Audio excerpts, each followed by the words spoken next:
dia memiliki titik belok di titik C, fungsi C.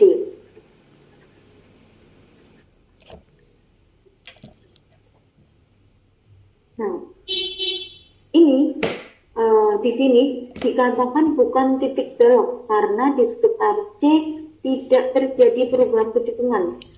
Ini sama-sama cekung ke atas, tidak ada perubahan kecekungan. Jadi kecekungannya itu harus dari bawah ke atas atau bawah ke atas atau atas ke bawah. Ini memang ada fungsinya, ada titiknya, tapi tidak berlawanan. Tadi kan atas ke bawah baru ada titiknya, atau bawah ke atas. Ini saya masih kurang ngomong dulu. Ini bawah ke atas, berarti dia ada titiknya di sini. Terus atas ke bawah, dia ada titiknya. Kalau sama-sama ke atas atau sama-sama ke bawah, walaupun ada fungsi, dia ada titiknya C, Fc, dia tidak memiliki titik belok, Nah, ini contoh dari, walaupun dia di sini cekung ke bawah, satunya sebelah kiri C ini cekung ke bawah, sebelah kanan C ini adalah cekung ke atas. Ketika didekati dari kiri, dia grafiknya cekung ke bawah. Ketika didekati dari kanan, dia cekung ke atas, tapi dia tidak memiliki Fc atau fungsi C, sehingga dia tidak terdefinisi atau tidak memiliki titik belok, karena F tidak terdefinisi di titik C, nggak ada fungsi dari Fc-nya. Jadi titik belok itu apa, garisnya berlawanan terus memiliki sudut gitu? Bukan sudut, titik. Iya, titik kan. Bukan sudut ya, jadi beda. Kalau sudut kita hanya ngomongin di saat trigonometri. Kalau grafik bukan sudut, sebuah titik koordinat. Jadi titik belok itu ketika cekungannya itu berlawanan, ke atas ke bawah atau ke bawah ke atas, dan memiliki sebuah koordinat fungsi atau titik fungsi. Jadi harus nyambung gitu Bu? Harus nyambung, nggak harus nyambung juga. Ini kan nggak nyambung. Berarti yang tadi garis cekung yang tadi itu juga ada garis belok nggak? Mana? Titik beloknya. Yang tadi yang plus minus tuh, yang garis itu titik cekung itu. Yang ini. Iya Bu. Iya, ada titik beloknya. Karena dia ada fungsinya dan dia berlawanan garisnya, apa kecekungannya. Ya, soalnya tetap sama kok ke belakang. Ya, kalau kita menentukan titik belok, berarti kita harus tahu cekungannya berlawanan dan memiliki fungsi. Nih, tentukan titik belok jika ada. Nah, kita cari titik beloknya. Berarti titik belok itu kan pasti kan mencarinya dari cekung. Berarti kalau kita cari cekung, berarti kita cari turunan pertama atau kedua? Kedua. Ya, saya mau minum. Cari apa kalau pertama? Turunan pertama dicari ketika kita mau menentukan Kalau kedua itu adalah untuk mencari kecekungan fungsi. Kalau pertama untuk ke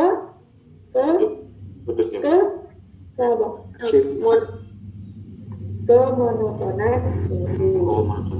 Ya, jangan lupa ya, beda ya. Kemonotonan fungsi itu mencari. Jadi nanti ini kan ceritanya mau menggambar sebuah grafik nih. Jadi berurutan. Setelah dari asimtot, dari kemonotonan, terus kecekungan. Nah, jadi misal kalau titik pertama ke atas gitu Bu, jadi apa positif berarti, walaupun nanti atas. Terus apa? Kan nanti dia belok tuh, Bu. Titik beloknya kan kecekung ke bawah. Itu tetap positif nilai. Titik pertama ke atas gini. Ya. Terus Terus satunya kan cekung kan belok kan ke bawah. gini.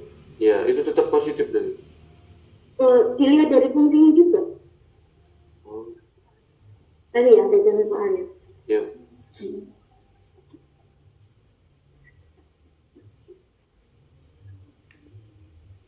Soalnya ini masih banyak. Untuk menggambarkan fungsi itu kita akan perlu 7 tadi. Ya, hari ini cuma belajar asintot, pemonotonan, terus sama cekungan sama titik belok. 3 lagi besok. Ada nilai ekstrim, titik max, minimas, minimum, maksimum. Terus minggu depan kita kalau bisa ya langsung ke aplikasi fungsi. Aplikasi turunan. Ini kita Itu lihat. ada sinkos nggak, Bu? Sinkos itu pasti ngikut loh. Tenang aja, sinkos itu kalian ini kalian bisa lihat menu untuk menentukan titik belok. Kita cari terlebih dahulu turunan pertama dan turunan keduanya. Nah, sesudah kita cari turunan kedua, kan kita perlu menentukan cekungannya. Karena kan syaratnya harus cekungannya berlawanan. Jadi untuk menentukan kecekungan kita harus cari titik pemecah. Titik pemecah berarti kan 2x sama dengan fx sama dengan fx sama dengan 0. Jadi ketika saya punya 12x sama dengan 0, x sama dengan 0. Jadi di sini 0. Nah, baru kita lakukan uji. Kita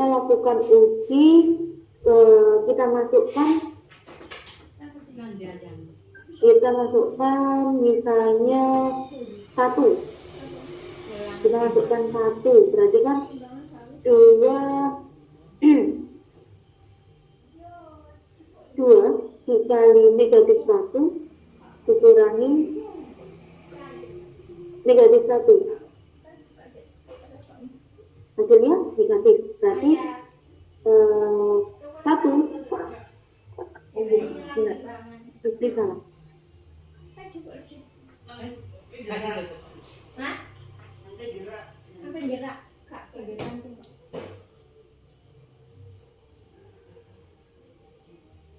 Kalau kita masukkan 1, berarti titik ujinya kita masukkan ke ini ya, fx-nya.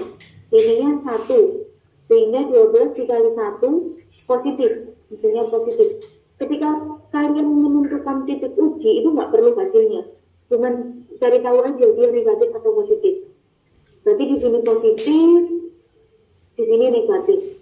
Nah, berarti titik beloknya yang tadi kan x sama dengan 0. Ketika x sama dengan 0,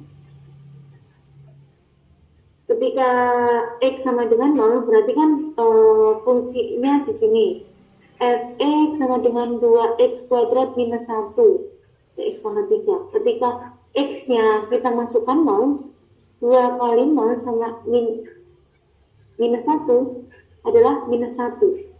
Sehingga kita dapatkan karena x sama dengan 0, berarti y sama dengan minus 1.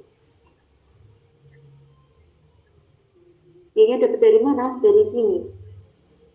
Kita masukkan x sama dengan 0. Fungsi x-nya jadi 0. Y sama dengan 1. Maka di sini titik belok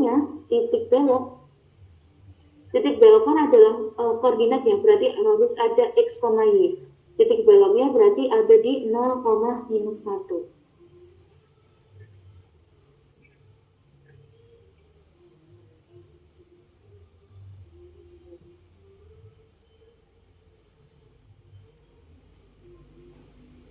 Sehingga di x sama dengan 0 terjadi perubahan kecekungan. Nih, tadi kan minus berarti cekung ke bawah, cekung ke atas.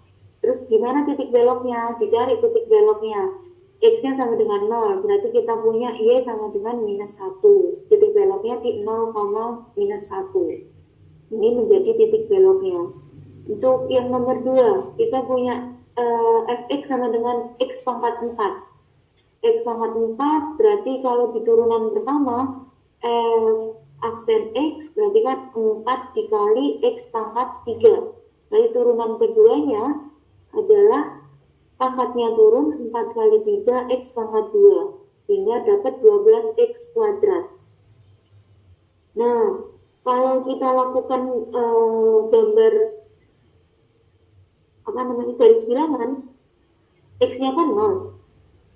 X-nya 0. Ketika saya masukkan 1, x-nya 0, 1 berarti kan positif. Lihat di sini, x-nya x kuadrat, berarti 0-nya ada 2. 0-nya ada 2. Ketika saya masukkan di kanan positif, kalau pangkatnya genap berarti positif.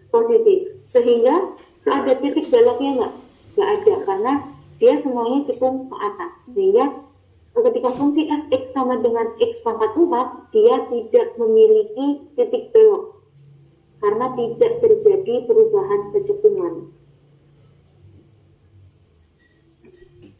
Yang terakhir,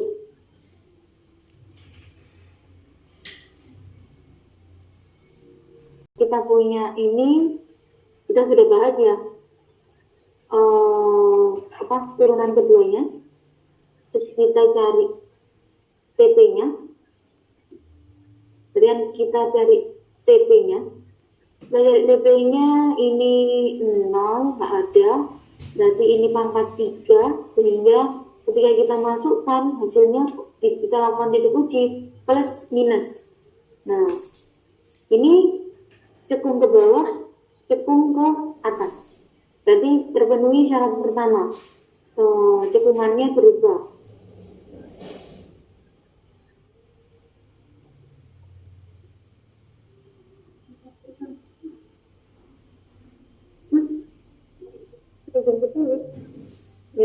Masih mau sebentar. Nah, ketika kita masukkan 2, fx itu kan tidak terdefinisi karena di sini kan titiknya kita punya 2 di sini. Kita masukkan x-nya sama dengan 2. Nah, fx di sini ketika kita masukkan hasilnya kan 4/0. Berarti fungsi itu tidak ada sebenarnya. Walaupun dia memiliki cekungan yang berubah arah atau berlawanan, dia itu tidak memiliki titik belok karena fungsi fx tidak terdefinisi di x sama dengan 2. Karena hasilnya ada 4/0.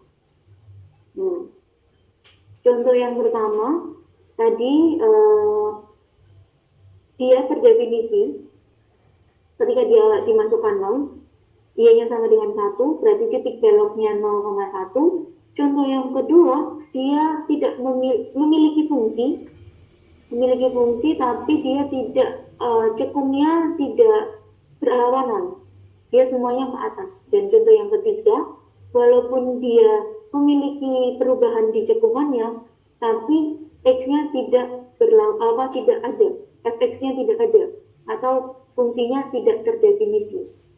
Kalau fungsinya tidak terdefinisi, tadi kan 2 syarat itu tidak terpenuhi ya. Ada jadi C, F, C. C-nya ada, titiknya ada, F-nya tidak ada.